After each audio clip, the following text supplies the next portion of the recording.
Today what I'm going to do is take the bell housing out. I'm going to take the transmission out.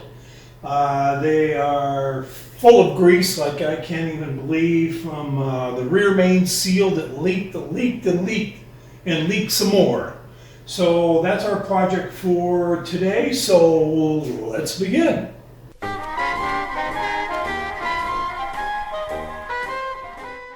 Before we get going on this next project of pulling out the bell housing and trans, I just wanted to show you I was able to locate the frame number, and it is right here. I just ground off all of the paint and rust from it, and there you go.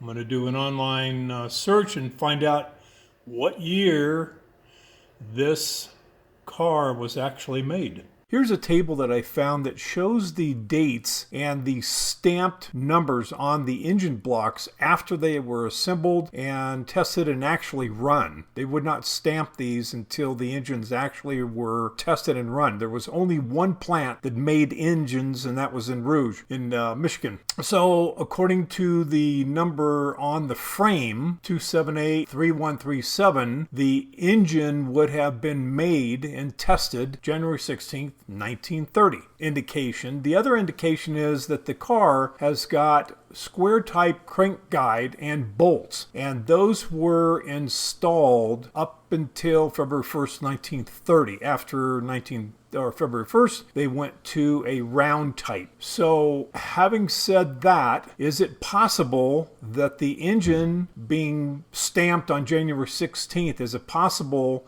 that it had been shipped by railroad to Denver, which we're suspecting that was the assembly plant, and installed within that 2-week period? I've read other areas that say that it would take up to 3 months from the time that the engine was stamped to the time it was put into a car, but this is a 2-week period. I find that hard to believe to have that engine get on a train and get shipped to Denver and then get installed. It may have 2 weeks, very, very possible. If anybody has any knowledge about this, please leave a comment down below. Maybe there's something more to the story here on exactly when that car was manufactured or assembled.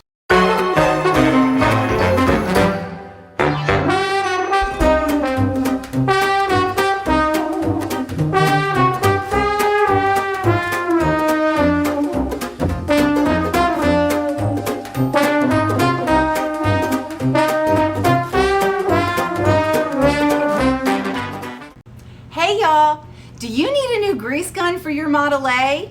Want me to lube your joints? Nah, I'm just joking. But I'm not joking about this website. It's called modelatshirts.com. They've got some really cool stuff that depicts Model A's. Let's take a look.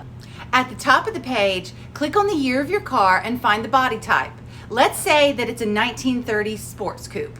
Scroll down and you'll find a number of products depicting a sports coupe. While it lasts, shipping is free, so order today.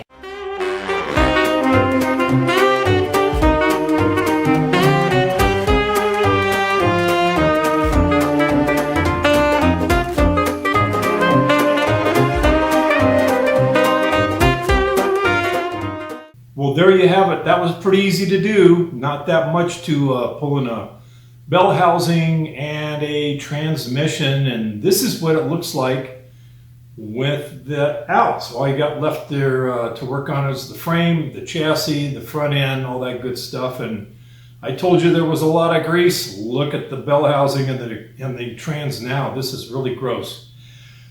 So here they are after they're cleaned up. I took this to a local machine shop, auto repair shop.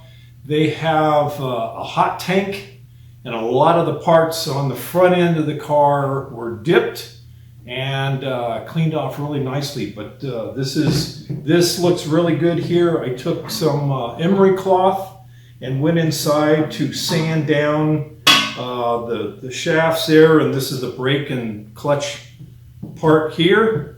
And then let me turn it over here, and then it got a nice paint job. So everything is ready to go here.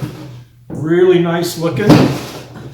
And what I used was the antique Ford Country engine green. And that's the paint right there that I've got. I painted it with a brush, not a spray can. I put a couple of coats on here. This is pretty thick and shiny and it looks pretty good. So we are ready to put that back. The transmission, what I did basically was to clean up the shaft, polished all this and the top. I got a new knob for the top there. And then I did not rebuild this transmission at all. I didn't want to take it apart. I didn't want to break the seals. I didn't see a lot of grease or oil or anything or the fluid coming out of it. And turning, putting in each one of the 3 gears and reverse and turning it, I hear no grinding at all. When I drove the car, when I first got it, I didn't hear any grinding there or in the rear end.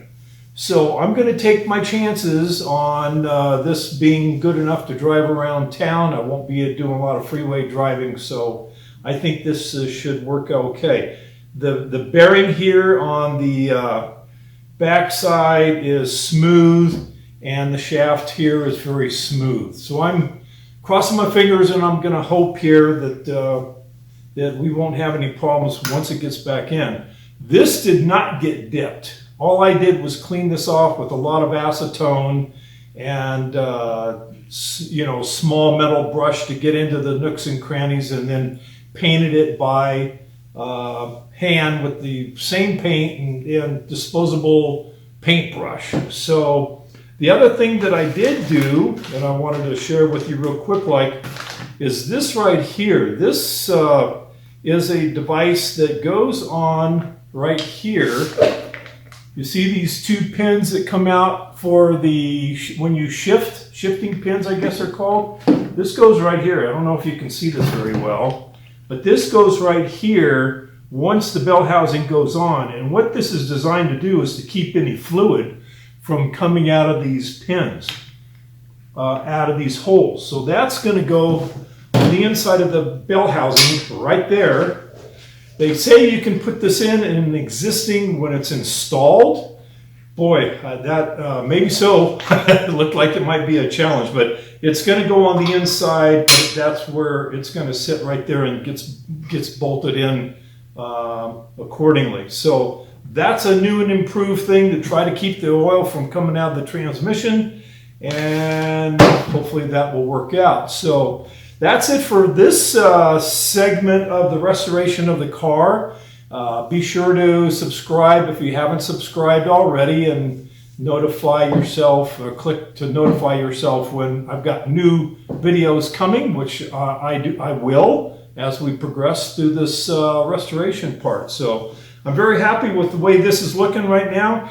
Once again, I'm not trying to make this show quality, that's for sure, but it's certainly going to look really nice when it's all done. So thanks for watching.